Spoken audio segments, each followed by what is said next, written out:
time.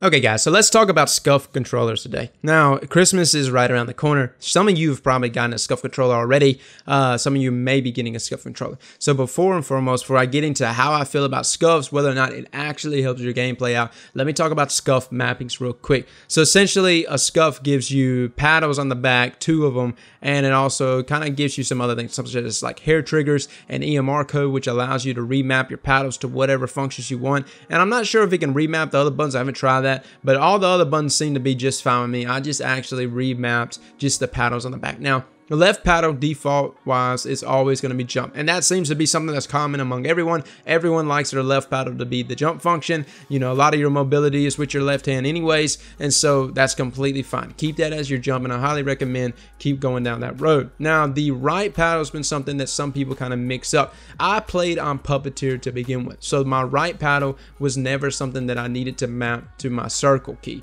That's just specifically talking about PS4. I was completely fine with leaving it on something else. Now, I actually made it to reload instead. Now, why I left it like that, I do not claw.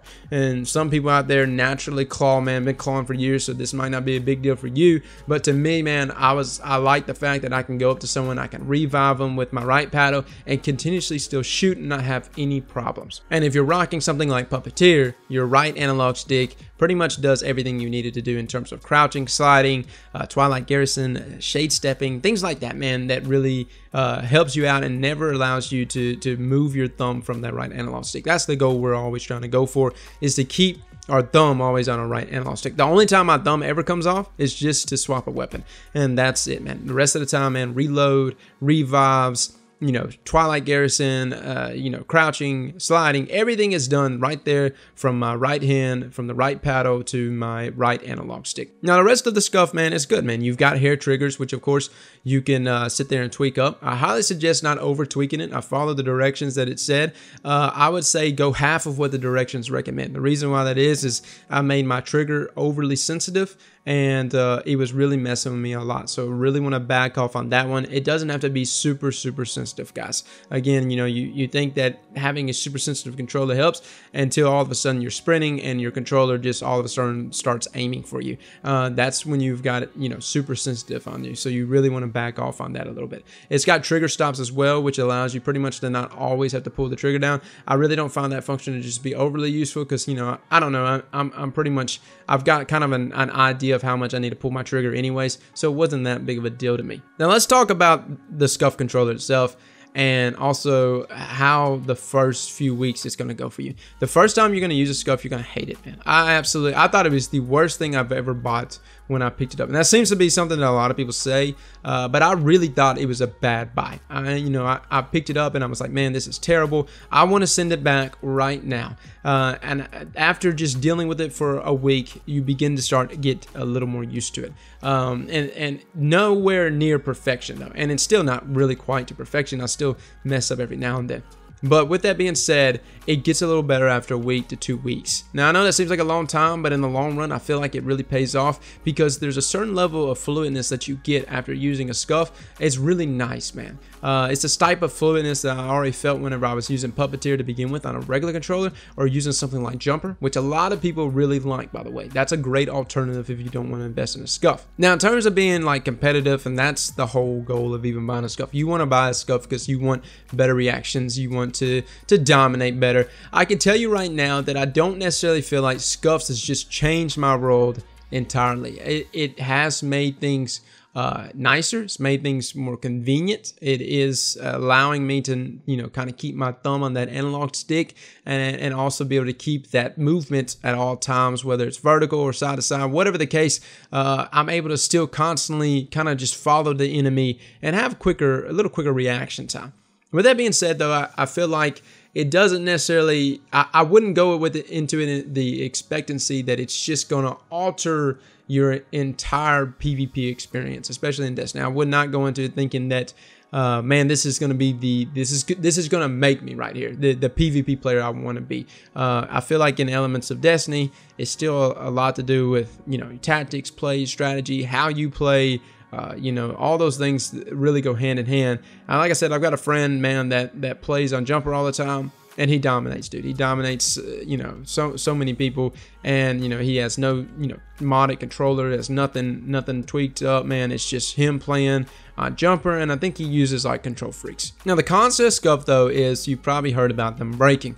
I will say that I actually bought 2 Scuf controllers. I bought one, which was actually just kind of a regular version. I didn't fully stock it out or anything. When I say regular version, it's just regular Infinity with an EMR code. You definitely want to get the EMR though, so that you can actually alter the different things, the buttons on the back, the paddles themselves. But I didn't buy it fully stocked, as in I didn't have the grips, I didn't have all that flashy stuff, man. It was just a regular controller, but with paddles pretty much.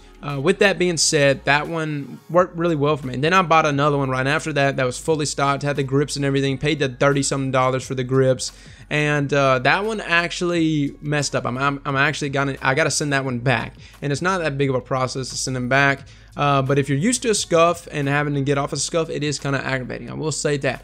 But you know, of course, you'll send it off, especially if you're within, I think it's like a 6-month warranty, maybe 3 months, but you can send it off to them, and they've got great you know, customer support, so they'll take care of everything that you needed to take care of. And essentially what ended up happening was none of the paddles broke, they just kind of quit reacting as quickly. They start not keying off, so I would press the left paddle and I wouldn't jump immediately. It'd be delayed in some kind of way. Of course, the only way you can really fix that is to send it off. I've tried to reset, you know, maybe you can mess around with it. Some people just sit there and click the paddles over and over again to get it to work. Sometimes that would kind of fix the problem, but it would be short-lived, man. Eventually, it would go back to where it was before.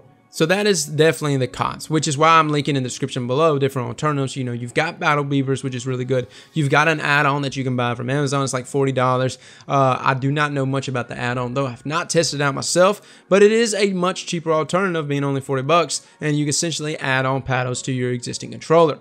Now let's talk about the Scuf controller themselves, because when you're sitting there and you're going through the different things, you want to add on all the flashy stuff that you can possibly add on.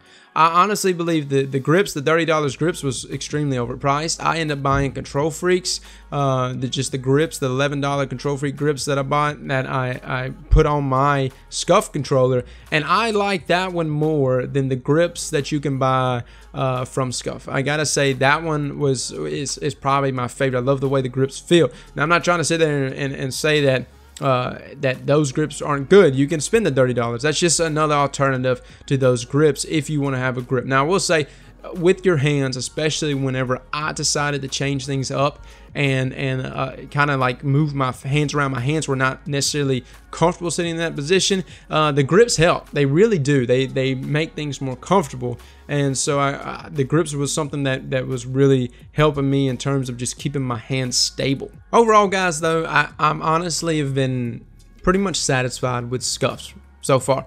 At some point I probably will kind of mess around with Battle Beavers and maybe mess around with that add-on, just kind of get a comparison between all of them and see exactly how they all feel. But overall, Scufs has been, you know, very good for me. I enjoy it. And like I said, it's not something that I feel like it alters your gameplay overly. You know, it's not something that I kind of went in there with an expectancy like, well, you know, so many people say that Scufs are the most amazing thing in the world. I don't believe that. I think if anything, it just made things a little more convenient. It kind of kept things more confined, so I'm able to kind of keep my thumb on, like I said, on that right analog stick. But again, there's other alternatives to that, and jumper and stuff like that. And with the controller being as expensive as a Scuf is, you know, I'm always was trying to like hunt different options. That's why you know, like I said, Puppeteer was really good for me.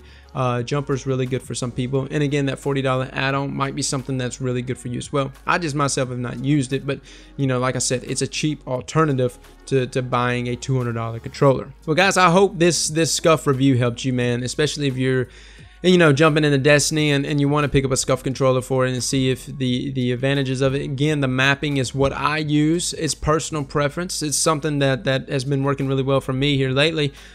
Use whatever you want to use with that, man. There's other people out there that change things up. So by all means, that comes down to just your personal preference. Guys, as always, thank you so much for coming to watch this video. If you like this video, man, please hit that thumbs up. It really helps me out a bunch. And guys, I'll catch y'all later. Slap that like button like your mama told you right.